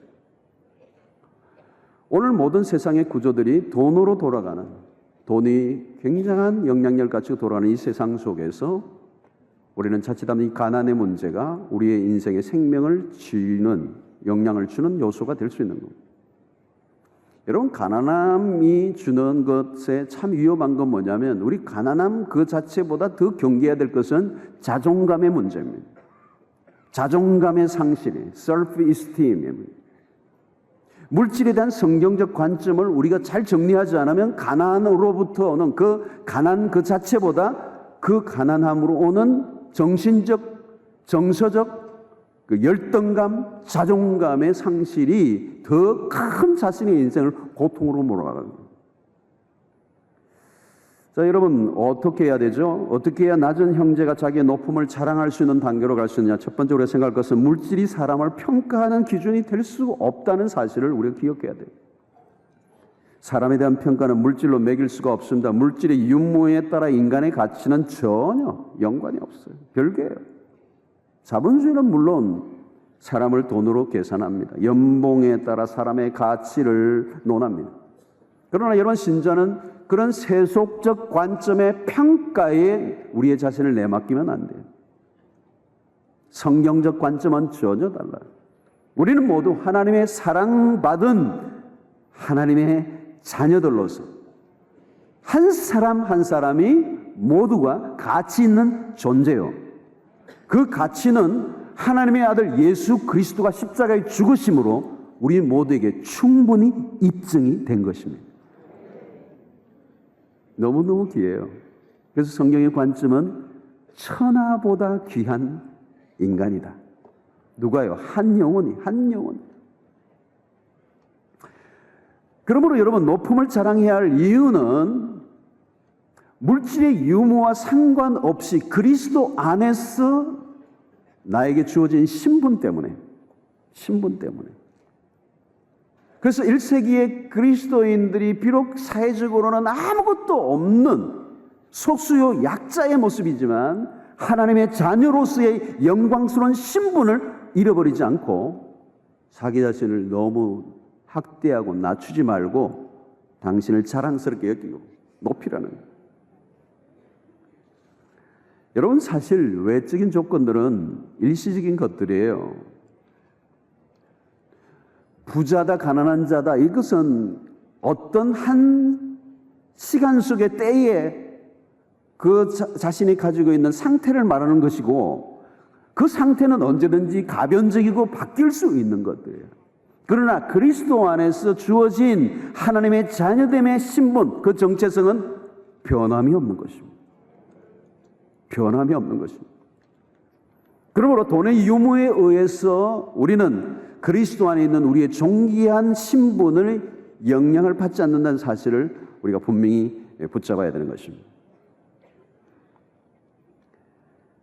또 여러분, 돈의 유무에 따라 신앙을 평가할 수도 없어요.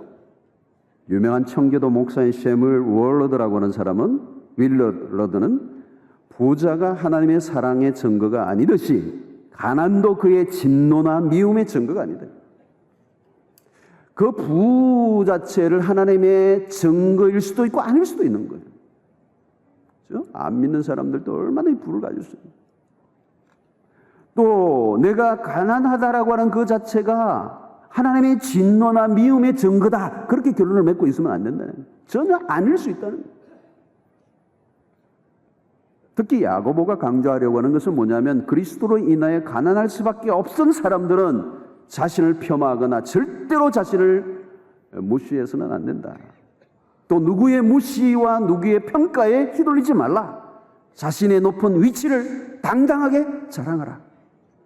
성도 여러분, 오늘 이 시대 가운데 신앙을 지키기 위해서 믿음을 따라 살다가 보니까 너무 더 정직하게 하다 보니까 경제적 어려움을 겪을 수가 있어요. 그렇다면 그 가난은 진짜 영광스러운. 그러므로 이 세상의 경제의 논리에 의해서 자존감이 무너지고 자기를 무시하고 실패한 자라고 여기고 자기를 폄하해서는 안 돼요. 낮추지 말라는 거예요. 자랑스럽게 나를 높여라. 야고보가 지금 그 얘기를 하고, 두 번째는 물질적인 가난함 때문에 영적으로 더 풍성해질 수 있다는 것입니다. 여러분, 물질적으로 궁핍하지만 대신에 영적으로 부요를 누릴 수가 있습니다. 가난함이 주는 유익이요, 의외로 많아요. 의외로 많아요. 아멘. 많아요, 여러분. 가난하지 않으면 경험할 수 없는 은혜들이 있어요. 뭐 일부러 그렇다고 내가 가난해야지 이럴 필요는 없어요. 일부러 가난할 필요는 없지만 어쩔 수 없이 가난한 삶을 지금 살고 있다면 생각을 한번 바꿔보라. 물질의 어려움으로 인하여 마음이 낮아질 대로 낮아졌을 때 오는 영적인 풍요로움이 분명히 있어요, 여러분. 분명히 있어요.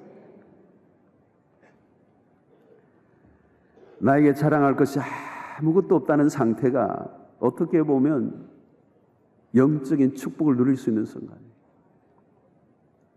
누가복음 6장 20절에 보면 산상수훈이 나오는데요. 마태복음 5장에서는 팔복을 할 때 마태는 심령이 가난한 자는 복이 있나니 천국이 저희 것이며 그랬어요. 근데 누가는 심령을 빼버리고 가난한 자는 복이 있나니 하나님의 나라가 저희 것이며 그랬어요.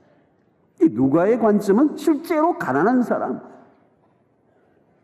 그러나 이 가난하다라고 하는 그 상태를 두고 말하기보다는 그 가난한 상태로 말미암아 마음이 낮아졌을 때 하나님의 나라가 저희 것이 된다. 이렇게 말씀합니다. 여러분, 누가 부자입니까? 누가 최고 이 세상의 부자일 것 같아요? 자꾸 우리는 물질적으로 생각하는데 아니에요, 여러분. 진짜 부자는 누구예요? 하나님의 나라, 천국을 소유한 사람들이란 말이에요. 하나님의 나라가 저희 것이며 그랬어요. 여러분, 천국을 소유한 사람보다 더 큰 부자 있으면 나와보라고 그랬어요. 어디 있어요, 여러분? 없어요. 천국이 내 안에 있는데. 천국을 소유하고 있는데. 그러므로 여러분, 마음이 가난해졌을 때, 우리의 삶을 통하여 참 마음이 낮아져 있을 때 하나님을 사모하고 천국을 소유하는 복을 누리게 되는 거예요. 그래서 여러분, 가난한 상태 속에서 내가 물질적으로는 가난하지만 그 상태에서 만족하는 삶을 계속 사는 훈련이 되기만 하면요, 내 안에 욕망이 그 안에서 아사를 해요. 죽어요.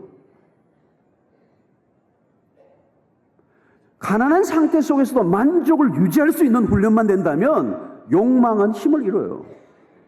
작동이 안 돼요. 오늘 우리의 삶을 보면 뭔가 이제 체험으로 인하여 만족을 얻으려고 하는 그 훈련에 한번 익숙하면 이제 갈 대로 가는 거잖아요. 만족 없어요. 그러나 가난한 상태인데도 내가 만족을 누릴 수 있다. 영적 훈련이 터득이 됐다면 덕도하신 거예요. 이 세상에서 다른 스타일의 삶을 사는 거예요. 여러분, 금식 같은 걸 해보면 한 3일 정도 되면요, 욕망과 싸워요. 내 안에 이 잡다한 욕망이 얼마나 많다는 거를 막 욕망이 올라오는 거예요. 3일 정도까지는 굉장히 많이 부딪히지만 4일, 5일, 6일 계속 하면 다 사라져요. 죽기 직전이에요, 이제. 아무 생각이 없어요. 오직 주만 바라보나이다. 긍휼히 여기소서. 정욕이 아사를 당합니다. 10절은 부자들에 대한 얘기인데요. 부한 자는 자기의 낮아짐을 자랑할지니 이는 그가 풀의 꽃과 같이 지나감이라. 부한 자는 자기의 낮아짐을 자랑하라. 이렇게 권면하고 있습니다. 물질의 유혹이 강한 시대, 돈 문제와 연결되지 않은 것이 하나도 없는 이런 시대. 그래서 바울은 디모데전서 6장에서 돈을 사랑함이 일반 악의 뿌리가 된다. 이 말은 모든 세상의 악에 돈과 연루되지 않은 게 하나도 없다.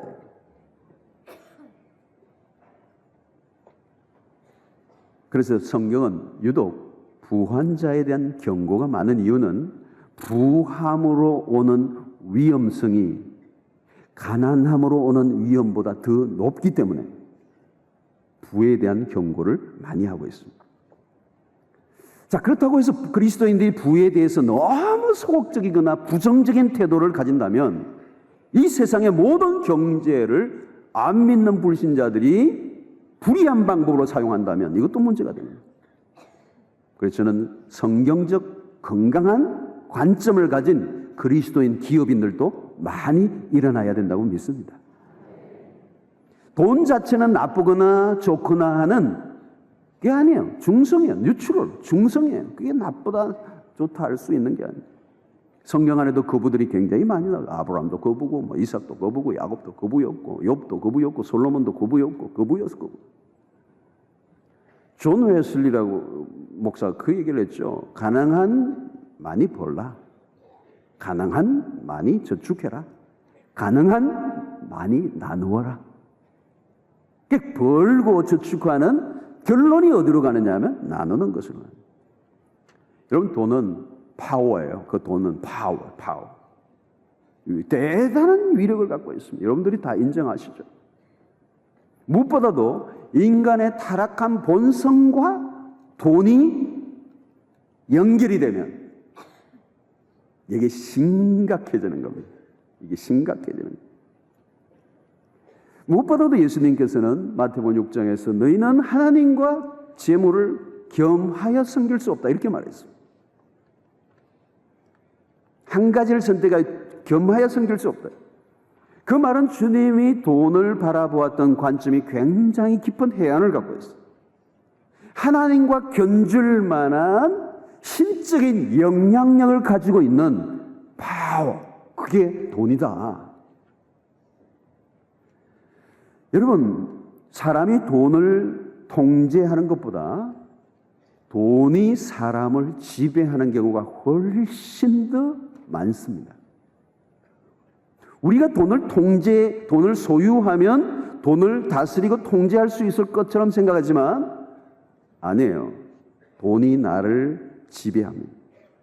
그러므로 예수님이 보았던 관점은 돈은 하나의 화폐의 수단으로 본 게 아니고 사람들의 영혼을 흔들어 놓는 신으로 탈바꿈한다는 사실을 말씀합니다. 신적인 힘을 가지고 탈바꿈하는 돈이 아니에요. 여러분, 부가 주는 위험 요소가 많지만 먼저 영적인 부분의 유혹에 대해서 우리가 주목할 필요가 있어요. 물질적 풍요는 사람들의 마음을 한순간에 장악해버립니다. 이 굉장히 큰 인격을 사로잡아버립니다. 신적인 파워가 있다고 제가 그랬잖아요. 그래서 여러분, 부는 내가 가진 부를 지키고자 하죠. 부를 지키고자 하잖아요. 여러분, 부를 가지고 있으면 지키려고 한단 말이에요. 그게 보통 힘든 게 아니에요. 부를 지켜야 돼요. 그리고 지킬 뿐만 아니라 그 다음 단계는 뭐예요? 늘리기를 원해요. 우리는 가만 보면 저 정도 돈이면 그냥 은행에 놔두고 그냥 서시면 그냥 평생 살 것 같은데 그러지 않아요. 늘려야 돼요. 늘리는 것으로 끝나지 않아요. 누려야 돼요. 향유해야 돼요. 여러분, 여기에 이 유혹, 지키고 늘리고 향유하는 이 유혹, 결국은 물질적인 집착이나 물질적 풍요의 삶으로 인하여 우리에게 찾아오는 위험은 뭐냐면 나 자신도 모르게 영적인 나태를 가져오게 된다.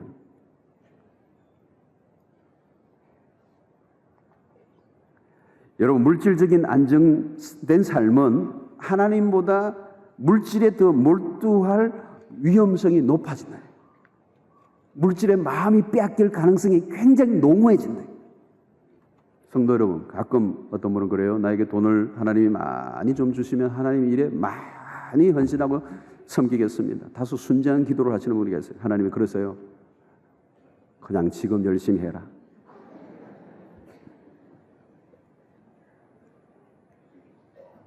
나에게 돈을 많이 주시면 하면 멋있게 사용하겠다라고 하는 그 말 안에는 물질의 유혹이 아주 교묘하게 파고들어 있는 거예요. 돈이 있으나 없으나 그건 우리의 삶의 중요한 이슈가 아니에요. 중요한 것은 지금 나의 믿음의 순수한 태도.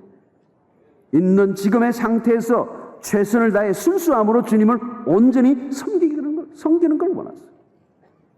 교회도 마찬가지예요. 돈이 많은 사람들이 오면 교회가 큰 일을 할 수 있을 것이라고 하는 생각을 만약에 목회자가 가진다면 그건 굉장히 위험한 세상에 주는 메시지에 감염되어 있는 거예요.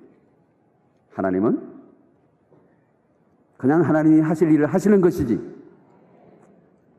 돈이 있고 없고의 의무에 따라서 당신의 일을 지장받지 않으시는 창조주 하나님이시오. 만유의 주가 되시는 하나님이시여. 우리는 그분을 신뢰하고 그분을 바라보며 믿음의 역사를 이루어가야지. 돈의 논리, 힘의 논리가 우리를 지배하는 위험한 구조가 되어서는 안 된다는 거예요. 그래서 우리의 삶의 궁극적인 목표는 부가 아니에요. 부유함도 가난함도 그리스도인들에게 핵심적인 주제는 될 수가 없는 것입니다. 물질이 없다고 너무 절망하지 마세요. 물질이 좀 돈만 좀 없을 뿐이에요. 그 외에 가진 것이 얼마나 많은가를 확인하시고, 물질이 없음에도 불구하고 여전히 물질의 욕망과 유혹에 시달리며 영적인 부요까지 놓쳐버린다면 그건 정말 억울하고 억울한 일이에요. 그리고 가진 것으로 너무 자만하지 말아야 합니다. 영원한 부는 없어요. 주어진 것은 책임일 뿐이에요. 많이 가졌다는 것은 내 인생에 책임을 많이 졌다는 거예요. 이웃에 대한 짐을 많이 내가 지고 있다, 이 뜻입니다.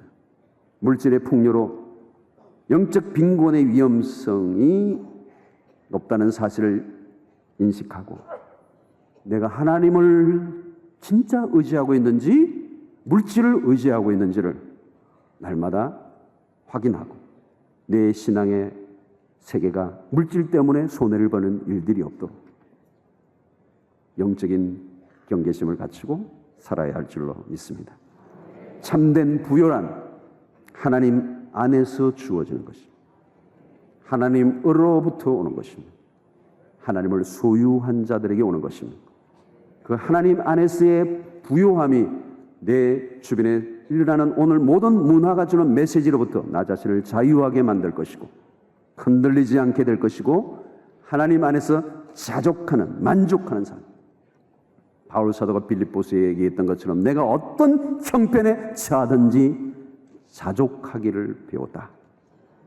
이 기가 막힌 바울의 고백이 우리의 삶 속에 일어나기를 원합니다.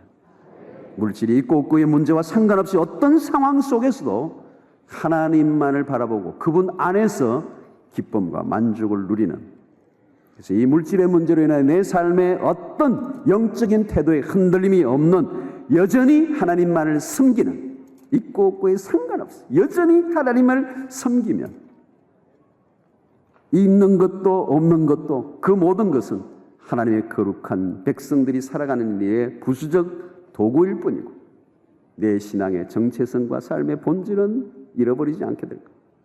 그럼 반드시 하나님이 우리 인생을 이 문화로부터 지켜주시고 승리하는 삶을 살게 될 것이고, 이 환경과 물질 때문에 행복을 빼앗기거나 자유를 잃어버리지 않는, 언제나 당당한 하나님의 백성으로서의 신분을 유지하고 고귀하고 기품이 있는 그리스도인으로 살아가게 될 줄로 믿습니다. 이 은혜가 여러분들 모두에게 있게 되기를 축원합니다.